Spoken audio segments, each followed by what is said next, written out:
Hello friends, आप सबका आपके अपने चैनल गोविंद लेक्चर्स में एक बार फिर से स्वागत है। तो कैसे हो आप सब? उम्मीद करता हूं आप सब अच्छे होंगे और आप सबकी पढ़ाई भी अच्छी चल रही होगी। तो आज की इस क्लास में हम कक्षा 10 विज्ञान विषय के महत्वपूर्ण प्रश्न उत्तर की सीरीज में अध्याय नंबर 3 धातु एवं अधातु के महत्वपूर्ण प्रश्नों की चर्चा करेंगे। अध्याय 1 और 2 के महत्वपूर्ण प्रश्नों की चर्चा कर चुके हैं। इसके अलावा इतिहास और भूगोल विषय की क्लासेस भी चल रही है। वो सब क्लासेस आप चैनल की प्लेलिस्ट पर जाकर आराम से देख सकते हैं। तो चलिए क्लास शुरू करते हैं। देखें, पहला प्रश्न है आपका, वो है आपका वैकल्पिक प्रश्न। ठीक है, कौन सा प्रश्न है आपका? वैकल्पिक प्रश्न यानी अबशब्द वाला प्रश्न। दिया गया है, निम्नलिखित में से किस धातु का गलनांक उच्चतम होता है? किस धातु का गलनांक? गलनांक क्या होता है? वह तापमान जिस पर कोई ठोस पदार्थ पिघलना शुरू होता है। ठीक है, वह तापमान जिस पर कोई ठोस पदार्थ द्रव के अंदर बदलना शुरू होता है उसे कहते हैं गलनांक। तो इनमें से किस धातु का गलनांक सबसे उच्च है? तो वो है आपकी टंगस्टन। और इसी गुण की वजह से, ठीक है, बिजली के जो तार होते हैं, फ्यूज वगैरह होते हैं, बल्ब के अंदर का जो फिलामेंट होता है वो ज्यादातर टंगस्टन धातु का बनाया जाता है। ठीक है, क्योंकि इसका गलनांक बहुत ही उच्च होता है, यह आसानी से पिघलता नहीं है। दूसरा, धातुओं को पतले तार में खींचे जाने की क्षमता क्या कहलाती है? यानी धातुओं को खींचकर पतले तार के रूप में बदला जा सकता है। धातुओं की इस गुण को क्या कहते हैं? तो इसे कहते हैं तन्यता। सबसे अधिक तन्य धातु कौन सी होती है? वो होती है सोना। ठीक है, उसके बाद चांदी, उसके बाद कॉपर, ठीक है, और उसके बाद एल्यूमिनियम। तो धातुओं को खींचकर पतले तार के रूप में बदला जा सकता है, इसे कहते हैं तन्यता।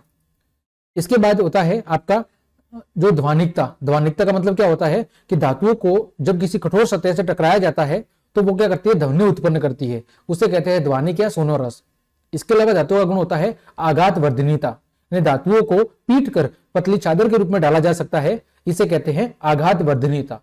इसके अलावा धातु में गुण होता है चमकता, यानी चमकदार। धातु कैसी होती है? चमकदार होती है। तो ये धातुओं के कुछ प्रमुख गुण हैं। प्रश्न संख्या 3, निम्नलिखित में से कौन सी धातु की विशेषता है? आपके सामने 4 ऑप्शन दिए गए हैं, बताना है इनमें से कौन सी धातु की विशेषता है। पहला, उनके पास यानी धातुओं के पास 1 से लेकर 3 संयोजक इलेक्ट्रॉन होते हैं। उनके पास 4 से 8 संयोजकता इलेक्ट्रॉन होते हैं। वे भंगुर होती है और आसानी से आयन बनाने में सक्षम होती है। तो इनमें से जो ऑप्शन नंबर आपका ए दिया हुआ है कि धातुओं की जो संयोजकता होती है वो या तो 1 होती है या 2 होती है या 3 होती है, इससे अधिक धातुओं की संयोजकता नहीं होती है। यानी ऑप्शन नंबर ए आपका सही जवाब है। प्रश्न संख्या 4, निम्नलिखित में से कौन सी प्रतिक्रिया यानी अभिक्रिया दर्शाती है कि दिया गया ऑक्साइड प्रकृति से कैसा है? उभयधर्मी है। उभयधर्मी ऑक्साइड क्या होते हैं? उभयधर्मी ऑक्साइड वे होते हैं जो धात्विक और अधात्विक, या कह सकते हैं अम्लीय और क्षारीय, दोनों ही प्रकार की क्या करती है? अभिक्रिया, दोनों ही प्रकार के गुण बताती है। तो उभयधर्मी ऑक्साइड धात्विक और अधात्विक दोनों ही प्रकार के गुणों को क्या करते हैं? दर्शाते हैं। तो पहली अभिक्रिया है जिंक की अभिक्रिया है ऑक्सीजन के साथ, तो क्या बन रहा है? Zinc oxide. दूसरी अभिक्रिया है जिंक ऑक्साइड की H2SO4 के साथ यानी अम्ल के साथ, तो क्या बन रहा है? ZnSO4 और H2O। तीसरी अभिक्रिया है जिंक ऑक्साइड की सोडियम हाइड्रोक्साइड से, तो क्या बन रहा है? सोडियम जिंकेट और बन रहा है आपका H2O। तो इसमें से देखो, जो H2SO4 है वो कैसा है? अम्ल है, और NaOH ये कैसा है? क्षार है। लेकिन जो जिंक ऑक्साइड है वो देखो अम्ल से भी अभिक्रिया कर रहा है और क्षारक से भी अभिक्रिया कर रहा है, मतलब ये कैसा ऑक्साइड है? ये आपका उभयधर्मी ऑक्साइड है। ठीक है, तो आपका ऑप्शन नंबर ड, क्योंकि जब धातुएं हैं तो ऑक्सीजन से अभिक्रिया करती है तो क्या देती है? क्षारीय ऑक्साइड देती है। क्योंकि ऑप्शन नंबर 1 गलत इसलिए है क्योंकि ऑप्शन नंबर 1 के अंदर जिंक धातु दी गई है, और जब धातु ऑक्सीजन के साथ अभिक्रिया करती है तो वो क्षारीय ऑक्साइड बनाती है। इस वजह से जो ऑप्शन नंबर बी है और आपका ब और स, जिसमें जिंक ऑक्साइड की अभिक्रिया एक बार अम्ल के साथ हो रही है और जिंक ऑक्साइड की अभिक्रिया एक बार क्षारक के साथ हो रही है, तो ये जिंक ऑक्साइड क्या है? एक उभयधर्मी ऑक्साइड है, क्योंकि ये अम्ल और क्षारक दोनों के साथ अभिक्रिया कर रहा है। प्रश्न संख्या 5, क्या होता है जब कैल्शियम को पानी से उपचारित किया जाता है? ठीक है, पानी से उपचारित किया जाता है। उपचारित का मतलब क्या होता है? ऑक्सीजन का योग होना और हाइड्रोजन में कमी होना, यह होता है उपचारित करना। तो कैल्शियम को जब पानी के अंदर पानी से क्या किया जाता है? उपचारित किया जाता है, तो क्या होता है? तो यह पानी के साथ कोई अभिक्रिया नहीं करता है, यह जल के साथ तेजी से अभिक्रिया करता है, यह जल के साथ धीमी अभिक्रिया करता है, और हाइड्रोजन गैस के बुलबुले कैल्शियम की सतह से चिपक जाते हैं। तो जो ऑप्शन नंबर 3 और जो ऑप्शन नंबर 4 है ये सही है।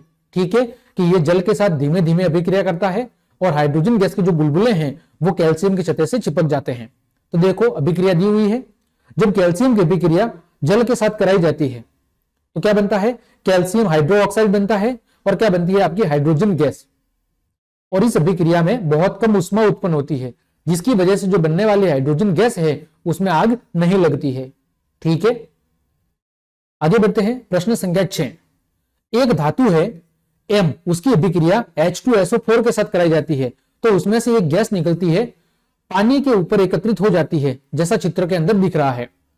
ठीक है, जैसे मैंने कोई भी धातु ले ली, जिंक ले ली, इसकी अभिक्रिया करा दी H2SO4 से यानी सल्फ्यूरिक अम्ल से, क्या बनेगा ZnSO4, जिंक सल्फेट प्लस आपकी हाइड्रोजन गैस बाहर निकल जाएगी। तो ये जो बाहर निकलने वाली गैस है वो कौन सी होगी, वो होगी आपकी हाइड्रोजन गैस। ठीक है, यह गैस एक तो हवा से कैसी होगी, ये गैस हवा से हल्की होगी। ठीक है, और ये गैस कैसी होगी, ये गैस आपकी हाइड्रोजन गैस होगी। यानी ऑप्शन नंबर ए और बी दोनों ही सही है। ठीक है, ऑप्शन नंबर ए और बी दोनों ही सही है। आगे बढ़ते हैं। प्रश्न संख्या 7, एक्वारेजिया, जिसे हम अम्लराज भी कहते हैं, क्या कहते हैं, अम्लराज, और इसमें HCl और HNO3 ये दोनों 3:1 के अंदर मिले होते हैं। ठीक है, तो ऑप्शन नंबर 100 आपका सही है, HCl और HNO3 3:1 के अंदर मिले होते हैं। अगला प्रश्न है प्रश्न संख्या 8, निम्नलिखित में से केवल अधातु कौन है। देखो कार्बोहाइड्रेट आपकी अधातु है और आपका प्रोटीन भी अधातु है, यानी ऑप्शन नंबर ड सही है और ब दोनों। कार्बोहाइड्रेट कार्बन के अंदर शामिल होता है। ठीक है, कार्बन, हाइड्रोजन और ऑक्सीजन इसके क्या है, घटक है, किसके, कार्बोहाइड्रेट्स के। और प्रोटीन भी कार्बन में शामिल है। प्रोटीन के घटक क्या क्या होते हैं, प्रोटीन के घटक कार्बन, नाइट्रोजन, हाइड्रोजन और ऑक्सीजन, इनका क्या होता है, मिश्रण होता है। और कुछ धातु और अधातु भी प्रोटीन के अंदर मिली होती है। ठीक है, अतः कार्बोहाइड्रेट्स और प्रोटीन दोनों ही अधातु के अंतर्गत आते हैं। प्रश्न संख्या 9, निम्नलिखित में से कौन अधातु का गुण नहीं है। ठीक है, अधातु का कौन सा गुण नहीं है। देखो वे न तो तन्य होती है और न ही विद्युत की सुचालक, बिल्कुल सही बात है। वे भंगुर होती है, सही बात है। वे ध्वनिक होती है, यह कथन गलत है। तो ऑप्शन नंबर 7 आपका सही जवाब होगा, क्योंकि ध्वनिक गुण किसका होता है, धातुओं का होता है। क्योंकि धातुएं जब किसी कठोर सतह से टकराती है तो वो ध्वनि उत्पन्न करती है, आवाज उत्पन्न करती है, इसे ही कहते हैं ध्वनिक या सोनोरस। तो अधातुओं के अंदर ये गुण नहीं होता है। अगला प्रश्न है आपका प्रश्न संख्या 10, दिया गया है वो कौन सी धातु है जो H2O के साथ अभिक्रिया करके हाइड्रोजन गैस उत्पन्न नहीं करती है। वो कौन सी धातु है जो H2O के साथ अभिक्रिया करके हाइड्रोजन गैस उत्पन्न नहीं करती है। तो वो है आपकी कॉपर। कॉपर जल के साथ अभिक्रिया करके हाइड्रोजन गैस उत्पन्न नहीं करती है। ठीक है, क्योंकि यहां पर क्या बनता है, यहां पर बनता है कॉपर हाइड्रोक्साइड। इस वजह से यहां पर जो आपकी हाइड्रोजन गैस है वो उत्पन्न नहीं होती है, क्योंकि दी गई सक्रियता श्रेणी की कम क्रियाशील धातुएं जल से अभिक्रिया करके हाइड्रोजन गैस नहीं देती है। तो इस सक्रियता श्रेणी में कॉपर सबसे कम क्रियाशील है, इस वजह से ये जल के साथ अभिक्रिया करके हाइड्रोजन गैस नहीं देती है। ये आपको ध्यान रखना है। आगे बढ़ते हैं बच्चों। प्रश्न संख्या 11, धातुओं को विभिन्न विधियों का उपयोग करके परिष्कृत किया जाता है, यानी शुद्ध किया जाता है। निम्नलिखित में से कौन सी धातु इलेक्ट्रोलाइटिक शोधन द्वारा परिष्कृत की जाती है। किसके द्वारा, इलेक्ट्रोलाइटिक शोधन, यानी कि इलेक्ट्रो विद्युत अपघटनी शोधन के द्वारा परिष्कृत की जाती है।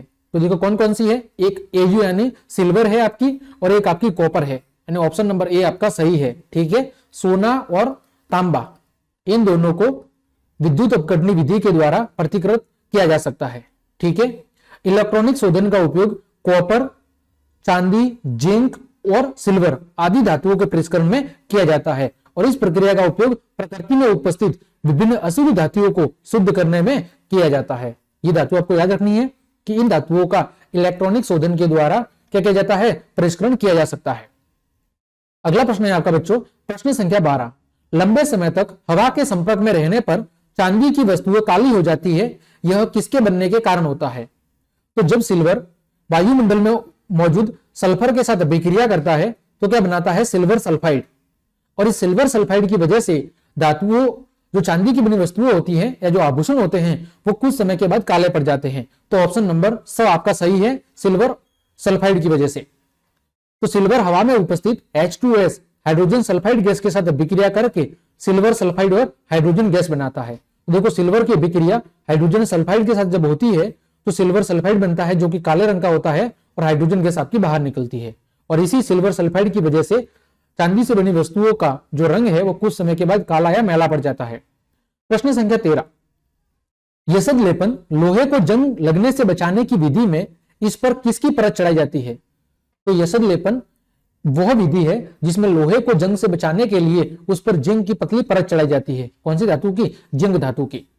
लोहे और इस्पात को जंग से बचाने के लिए उस पर जिंक की परत चढ़ाने की जो प्रक्रिया है उसे ही कहते हैं यसद लेपन या गैल्वेनीकरण।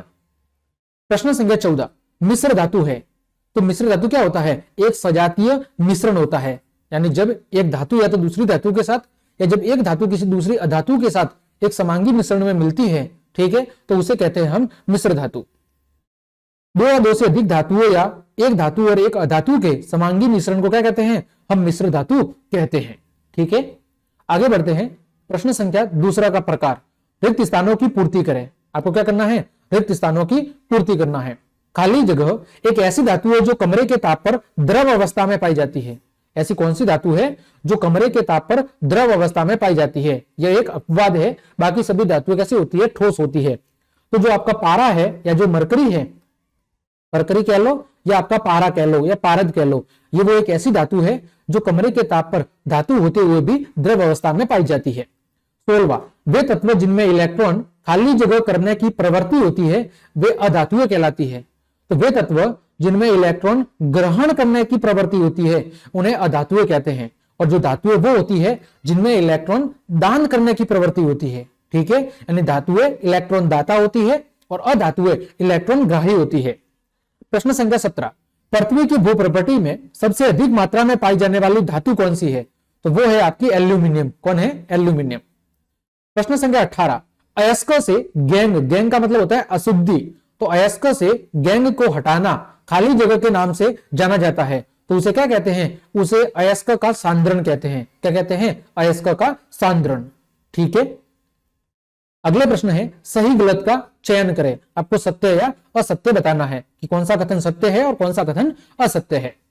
प्रश्न संख्या 19 दिया हुआ है, सिल्वर तथा गोल्ड यानी सोना तथा चांदी उष्मा के सबसे बड़े चालक है।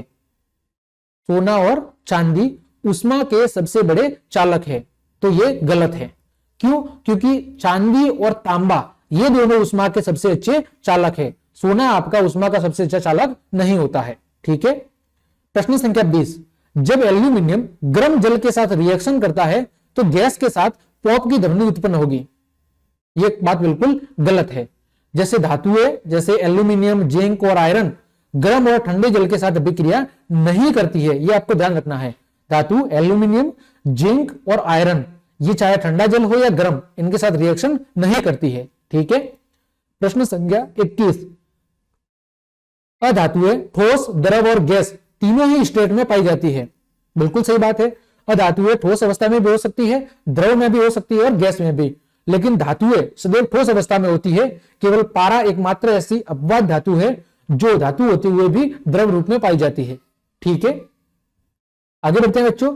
उच्च अभिक्रियाशीलता श्रेणी में धातुओं को गर्म एवं परिष्कृत करके पृथक किया जाता है। यानी जो आपकी सक्रियता श्रेणी है उसमें जो उच्च अभिक्रियाशीलता वाली धातुएं हैं, क्या उनको गर्म करके, ठीक है, क्या उन्हें पृथक किया जा सकता है? तो यह कथन बिल्कुल गलत है। विद्युत अपघटनी परिष्करण द्वारा वर्तमान में धातुओं को पृथक करने की विधि है। वर्तमान के अंदर धातुओं को पृथक किया जाता है, वो विधि है आपकी विद्युत अपघटनी परिष्करण, न कि धातुओं को गर्म करके। धातुओं को गर्म करके हम शुद्ध धातु को प्राप्त नहीं कर सकते हैं। प्रश्न संख्या 23, धातुओं को उनके मिश्र धातुओं में परिवर्तित कर दिया जाता है ताकि उन्हें कम भंगुर, कठोर और जंग प्रतिरोधी बनाया जा सके। धातुओं को उनके मिश्र धातुओं के अंदर कन्वर्ट किया जाता है ताकि वो कम भंगुर हो, ज्यादा कठोर हो और जंग प्रतिरोधी हो। बिल्कुल सही बात है, मिश्र धातुओं का निर्माण ही तभी किया जाता है। अगला प्रश्न है आपका मिलान कीजिए वाला प्रश्न। देखिए, प्रश्न संख्या 24 है, कॉलम ए का मिलान धातुओं से संबंधित कॉलम बी से करें। पहला प्रश्न है आघात वर्धनीयता। आघात वर्धनीयता का मतलब क्या होता है कि धातुओं को पीट कर पतली चादर के रूप में ढाला जा सकता है।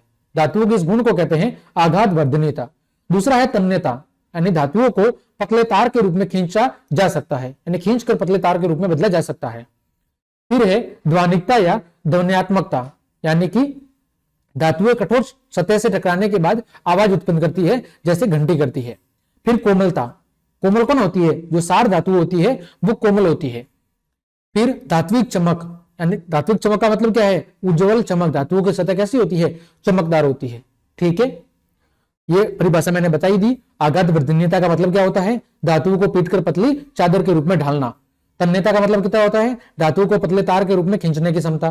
घंटियां धातुओं से बनी होती है क्योंकि धातुओं के अंदर ध्वनिक गुण पाया जाता है।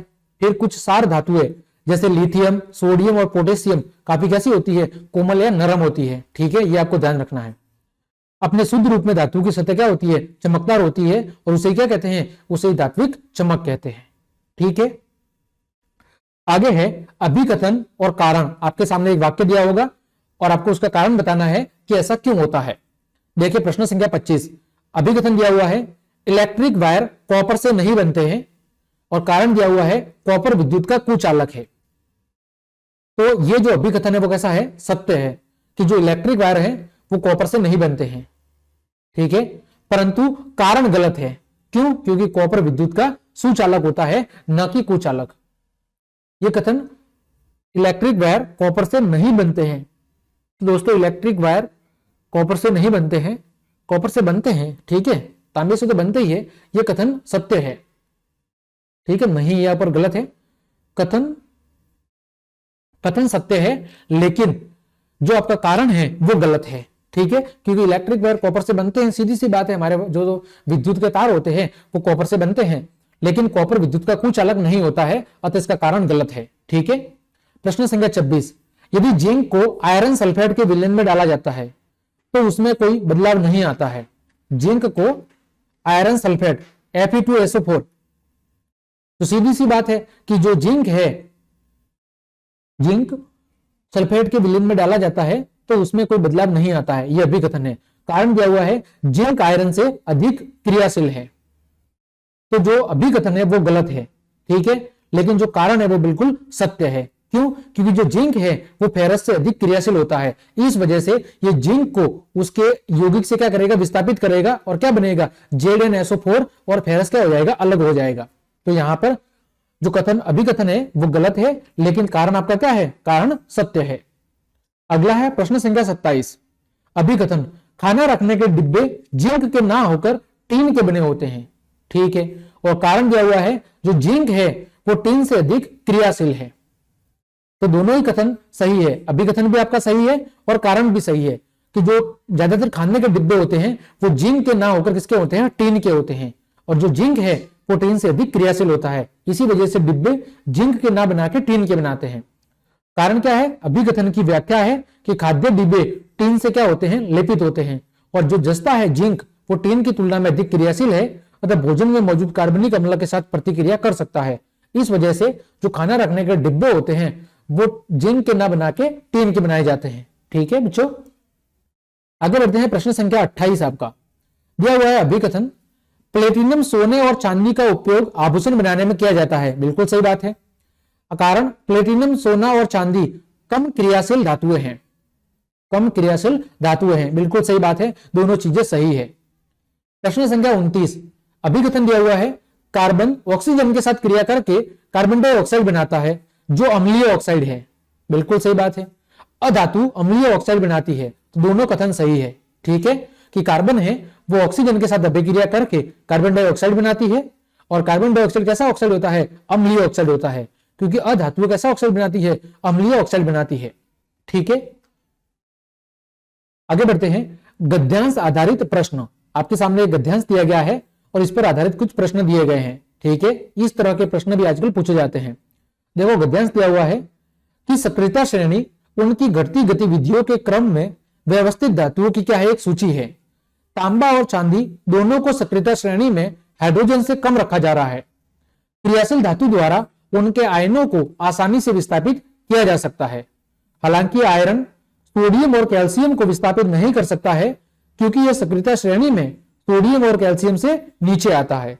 ठीक है, यह आपका दिया हुआ है गद्यांश।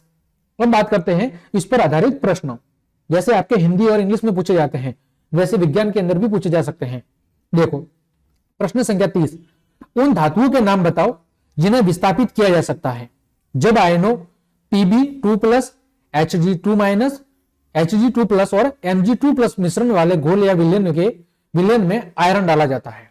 उन धातुओं के नाम बताइए जिन्हें विस्थापित किया जा सकता है जब आयनों Lead2+, Hg2+ और Mg2+ विलयन वाले मिश्रण वाले घोल या विलयन में क्या डाला जाता है, आयरन डाला जाता है। तो जो आपका आयरन है वो किसको, लेड को, एक तो पीबी को और एक मरकरी Hg को, इसको क्या कर सकता है, इसको विस्थापित कर सकता है। लेकिन आयरन मैग्नीशियम को विस्थापित नहीं कर पाएगा क्योंकि सक्रियता श्रेणी के अंदर जो मैग्नीशियम है वो आपके आयरन से ऊपर आता है। अतः आयरन पीबी लेड और मरकरी Hg को उसके आयरन से विस्थापित कर सकता है। प्रश्न संख्या 31, जिंक का उपयोग आयरन के गैल्वेनीकरण में किया जाता है न कि कॉपर के। जिंक का उपयोग आयरन पर परत चढ़ाने के रूप में किया जाता है लेकिन कॉपर पर नहीं। क्यों, तो आयरन पर जिंक की परत चढ़ाकर उसे संचारण से बचाया जाता है जबकि कॉपर पर कभी भी संचारण यानी जंग नहीं होता है। ठीक है, इस वजह से जिंक का लेप आयरन पर चढ़ाया जा सकता है लेकिन कॉपर पर नहीं।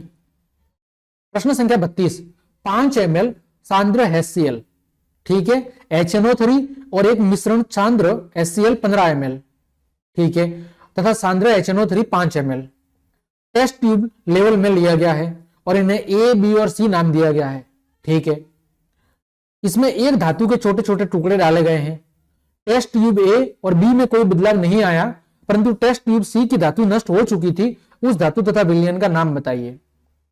तो देखो वो धातु कौन सी होगी, सोना यानी कि Au, और वो विलयन कौन सा होगा, 3% उसमें HCl होगी और एक भाग होगा आपका HNO3, क्योंकि देखो यहां पर दिया हुआ है HCl 3 है और HNO3 5 है, यानी कि 15:5 यानी 3:1। और इस मिश्रण को क्या कहते हैं, इस मिश्रण को बच्चों कहते हैं एंक्वा रेजिया या अम्लराज, जिसमें HCl और HNO3 3:1 में मिले होते हैं और ये चांदी जैसी धातुओं के आभूषण को गलाने में समर्थ होते हैं। ठीक है, तो यहां पर धातु होगी आपकी सोना और मिश्रण होगा आपका HCl और HNO3। प्रश्न संख्या 33 है बच्चों, दो धातुओं के नाम लिखिए जो तनु अम्लों से हाइड्रोजन को विस्थापित कर देगी। तो वो कौन कौन सी है, जिंक और मैग्नीशियम। जिंक और मैग्नीशियम ऐसी दो धातु है जो तनु अम्लों से हाइड्रोजन को विस्थापित कर सकती है। ठीक है, आगे बढ़ते हैं। दूसरा गद्यांश आपका दिया हुआ है यहां से लेकर यहां तक। ठीक है, यहां तक आपका दूसरा गद्यांश दिया हुआ है। चलिए पढ़ लेते हैं बच्चों। प्रतिक्रियाशील श्रृंखला उनकी घटती गतिविधियों के क्रम में व्यवस्थित धातुओं की एक सूची है। इस श्रृंखला को क्या कहते हैं, गतिविधि कहते हैं। इलेक्ट्रॉन खोने की उनकी प्रवृत्ति और उनकी प्रतिक्रियाशील प्रकृति के आधार पर उनको सक्रियता श्रेणी में व्यवस्थित किया जाता है। जिन्हें धातुओं को हाइड्रोजन के ऊपर रखा जाता है उन्हें अधिक क्रियाशील और जिन्हें हाइड्रोजन के नीचे रखा जाता है वह कम क्रियाशील धातु है। सबसे अधिक क्रियाशील धातुएं अपने लवण के घोल से कम अभिक्रियाशील धातुओं को विस्थापित कर सकती है। तो देखें सबसे अधिक क्रियाशील धातु कौन सी है, potassium, sodium, calcium, magnesium, aluminium, zinc, iron, lead, hydrogen, copper, mercury, silver और गोल्ड। ये क्रियाशीलता का क्रम दिया हुआ है। जो सबसे ऊपर है वो सबसे अधिक क्रियाशील है और जैसे जैसे हम सारणी के अंदर नीचे बढ़ रहे हैं उनकी क्रियाशीलता कम हो रही है। ठीक है, तो देखिए प्रश्न संख्या 34 आपके सामने दिया हुआ है। वे धातु जो प्रकृति में सबसे कम क्रियाशील है वो कौन कौन सी है, वो है आपकी चांदी और सोना, ये सबसे कम क्रियाशील है।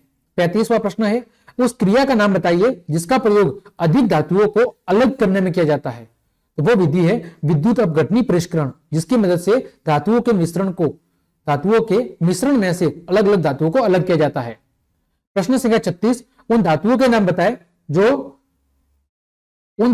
बताए जो धारा के साथ अभिक्रिया करती है ना कि गर्म पानी के साथ। तो वो कौन कौन सी है, यानी जो विद्युत धारा के साथ अभिक्रिया करती है यानी उनका विद्युत अपघटन होता है लेकिन गर्म पानी के साथ अभिक्रिया नहीं करती है, तो वो है एल्यूमिनियम, लोहा और जस्ता। 37वां प्रश्न है, क्या होता है जब कैल्शियम नाइट्रिक अम्ल के साथ अभिक्रिया करता है। कैल्शियम नाइट्रिक अम्ल HNO3 के साथ रिएक्शन करता है। तो जब कैल्शियम नाइट्रिक अम्ल के साथ रिएक्शन करता है तो कैल्शियम नाइट्रेट बनता है और डाई नाइट्रोजन मोनोऑक्साइड और पानी बनाता है। क्या बनाता है, calcium nitrate, die nitrogen monoxide, carbon monoxide और पानी। ठीक है। अगला, निम्नलिखित में से किस धातु को मानव शरीर के तापमान से 37 डिग्री सेंटीग्रेड पर गर्म किया जाता है? मैग्नीशियम, गैलियम, सीजियम और एल्यूमिनियम। तो वो धातु है आपकी गैलियम और सीजियम। इनको मानव शरीर के तापमान 37 डिग्री सेंटीग्रेड पर गर्म किया जाता है, गैलियम और सीजियम को, क्योंकि इनका गलनांक बहुत ही कम होता है। प्रश्न संख्या 39, उन धातुओं के नाम लिखिए जो तनु HNO3 यानी नाइट्रिक अम्ल के साथ अभिक्रिया करके हाइड्रोजन गैस का निर्माण करते हैं। तो वो कौन सी है? मैग्नीज और मैग्नीशियम। ये तनु HNO3 के साथ रिएक्शन करके हाइड्रोजन गैस बनाती है। प्रश्न संख्या 40, निम्नलिखित धातुओं को उनकी क्रियाशीलता के आधार पर व्यवस्थित कीजिए। सोडियम, पोटेशियम, आपका कॉपर और सिल्वर। तो सबसे अधिक क्रियाशील है पोटेशियम, फिर सोडियम, फिर कॉपर और फिर सिल्वर। प्रश्न संख्या 41, धातुएं सार ऑक्साइड देती है, एक धातु का नाम लिखिए जो उभयधर्मी हो। धातुएं सारी ऑक्साइड बनाती है, एक धातु का नाम बताना है जो उभयधर्मी ऑक्साइड बनाती है, वो है आपकी एल्यूमिनियम। ठीक है बच्चों। आगे प्रश्न संख्या 42, उस धातु का नाम बताए जो न तो गर्म पानी और न ही ठंडे पानी अपितु भाप के साथ अभिक्रिया करके हाइड्रोजन गैस बनाती है। यानी ऐसी धातु जो गर्म जल और ठंडे जल के साथ तो रिएक्शन नहीं करती है, लेकिन भाप के साथ रिएक्शन करके हाइड्रोजन गैस बनाती है, तो वो है आपका आयरन, लोहा। अगला प्रश्न है, दानेदार जिंक को कॉपर सल्फेट के विलयन में डुबाया जाता है, कुछ समय पश्चात विलयन का रंग नीले से रंगहीन हो जाता है, क्यों? तो देखो, जो आपका जिंक है वो कॉपर से ज्यादा क्रियाशील होता है, इस वजह से जो जिंक है वो कॉपर को उसके यौगिक से क्या कर देता है? विस्थापित कर देता है, अलग कर देता है। तो जब जिंक की अभिक्रिया कॉपर सल्फेट के साथ होती है तो जिंक सल्फेट और कॉपर अलग हो जाता है, और जब कॉपर अलग हो जाता है तो विलयन का जो रंग है जो कि कॉपर सल्फेट की वजह से नीला था, तो वो कैसा हो जाता है? रंगहीन हो जाता है। आगे बढ़ते हैं। प्रश्न संख्या 44, एक साफ एल्यूमिनियम के फॉयल को जिंक सल्फेट के जलीय विलयन में रखा गया। ठीक है, एल्यूमिनियम है, उसको जिंक सल्फेट ZnSO4 के विलयन में रखा गया। जब इसे 15 मिनट बाद निकाला गया तो इसकी सतह को एक चांदी के भूरे रंग के जमाव के साथ पाया गया। दिए गए अवलोकन से आप क्या निष्कर्ष निकालते हैं? तो देखो, जब जिंक सल्फेट की अभिक्रिया एल्यूमिनियम के साथ कराई जाती है तो एल्यूमिनियम जिंक की तुलना में अधिक क्रियाशील होने के कारण जिंक को उसके यौगिक से क्या करेगा? विस्थापित कर देगा। तो क्या बनेगा? एल्यूमिनियम सल्फेट और आपका जिंक अलग हो जाएगा, और इसी वजह से उसकी सतह पर चांदी के भूरे रंग का जैसा जमाव देखने को मिलता है। ठीक है। आगे है, मैग्नीशियम क्लोराइड के निर्माण में इसके तत्वों के इलेक्ट्रॉनिक स्थानांतरण को समझाइए। किसका निर्माण हो रहा है? Magnesium chloride. तो देखो, मैग्नीशियम की संयोजकता कितनी होती है? 2। कितनी होती है? 2, क्योंकि मैग्नीशियम कितने नंबर पे आता है? मैग्नीशियम पता है आपका 12 नंबर पे, यानी 2, 8 और 2। और क्लोरीन कितने नंबर पे आता है? 17 नंबर पे, यानी 2, 8 और 7। ठीक है, आपका मैग्नीशियम आता है 12 नंबर पे और क्लोरीन आता है 17 नंबर पे। तो मैग्नीशियम की संयोजकता 2 है और क्लोरीन की कितनी है? 1 है। सॉरी, क्लोरीन की संयोजकता 1 है। तो देखो, मैग्नीशियम क्या करेगा? अपने 2 इलेक्ट्रॉन, एक इलेक्ट्रॉन इस क्लोरीन को दान देगा, एक इलेक्ट्रॉन इस क्लोरीन को दान दे देगा। तो जैसे ही दान देगा तो मैग्नीशियम के पास कितने इलेक्ट्रॉन बचेंगे? 10, यानी 2 और 8, इसका बाहरी कोष पूरा हो जाएगा। कैल्शियम के बाहरी कोष में कितने इलेक्ट्रॉन है? 7। जब ये देगा तो 7 + 1 8 हो जाएंगे, इसका कोष भी पूरा हो जाएगा। और जब एक इलेक्ट्रॉन इस क्लोरीन को देगा तो पहले से 7 थे, एक और मिल जाएगा तो 8, यानी इसका बाहरी कोष भी पूरा हो जाएगा। इस तरह क्या बनेगा? Mg2+, यानी कि ये ऐसे बनेगा Mg2+ और Cl2 2-। ठीक है, यानी मैग्नीशियम अपने 2 इलेक्ट्रॉन दान कर रहा है और कैल्शियम 2 इलेक्ट्रॉन को ग्रहण कर रहा है। अगला प्रश्न है बच्चों आपका, इलेक्ट्रॉन डॉट संरचनाओं यानी इलेक्ट्रॉन बिंदु संरचनाओं का उपयोग करके 2 तत्वों में इलेक्ट्रॉनों के स्थानांतरण के द्वारा MgO के गठन को दर्शाएं। ठीक है, यानी मैग्नीशियम ऑक्साइड का निर्माण कैसे होता है यह आपको बताना है। अथवा में प्रश्न दिया हुआ है, मैग्नीशियम का परमाणु क्रमांक 12 है और ऑक्सीजन का 8 है, इसके तत्वों से मैग्नीशियम ऑक्साइड बनाएं। अथवा में दिया हुआ है, इलेक्ट्रॉनिक विन्यास का प्रयोग करते हुए समझाएं कि किस प्रकार मैग्नीशियम परमाणु ऑक्सीजन परमाणु के साथ संयोग करके मैग्नीशियम ऑक्साइड बनाता है।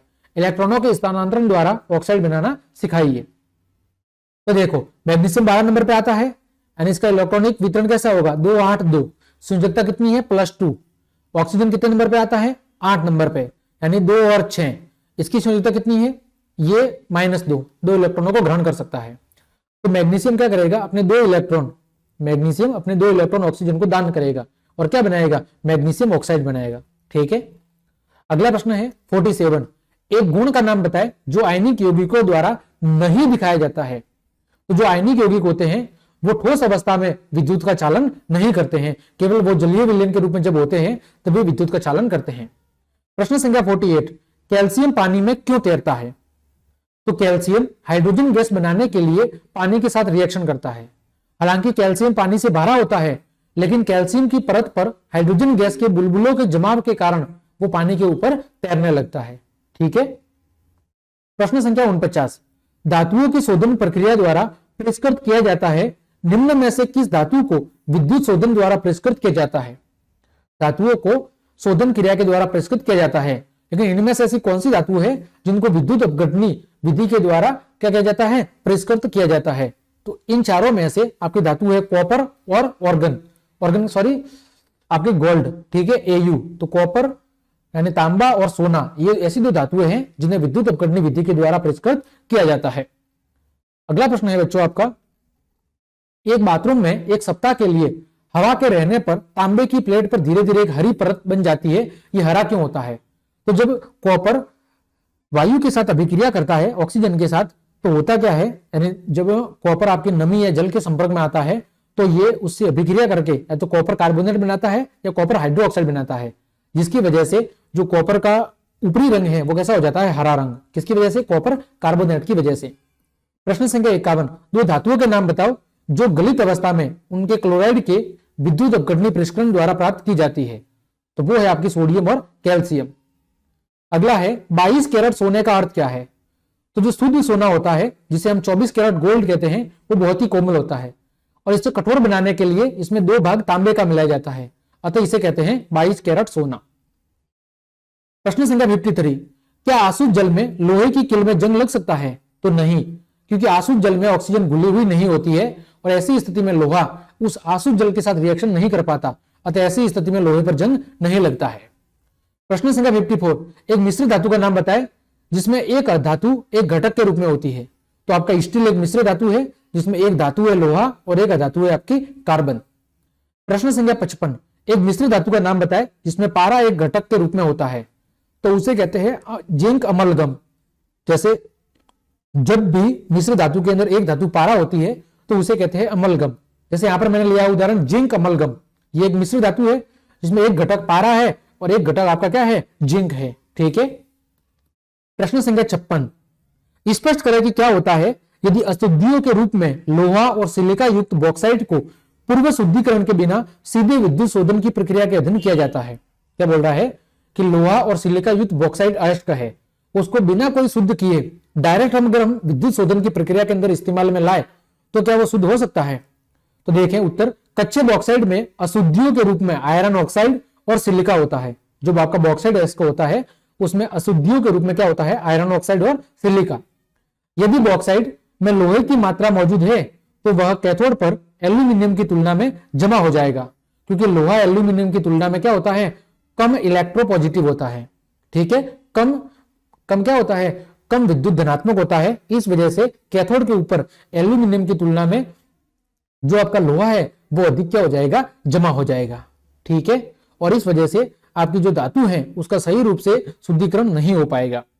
ठीक है, तो इस तरह आज की क्लास में हमने आपके अध्याय 3 के जितने भी महत्वपूर्ण अभ्यसद वाले प्रश्न, रिक्त स्थान वाले प्रश्न, मिलान चिन्ह वाले प्रश्न, सत्य असत्य और इसके अलावा जितने भी लघुरात्मक और अति लघुरात्मक प्रश्न बन रहे थे वो सारे डिस्कस कर लिए हैं। उम्मीद करता हूं इन प्रश्नों से बाहर एक भी प्रश्न आपको परीक्षा में देखने को नहीं मिलेगा, क्योंकि चैप्टर के अंदर जितने भी इंपॉर्टेंट क्वेश्चन बन रहे थे लगभग वो हमने सभी डिस्कस कर लिए हैं।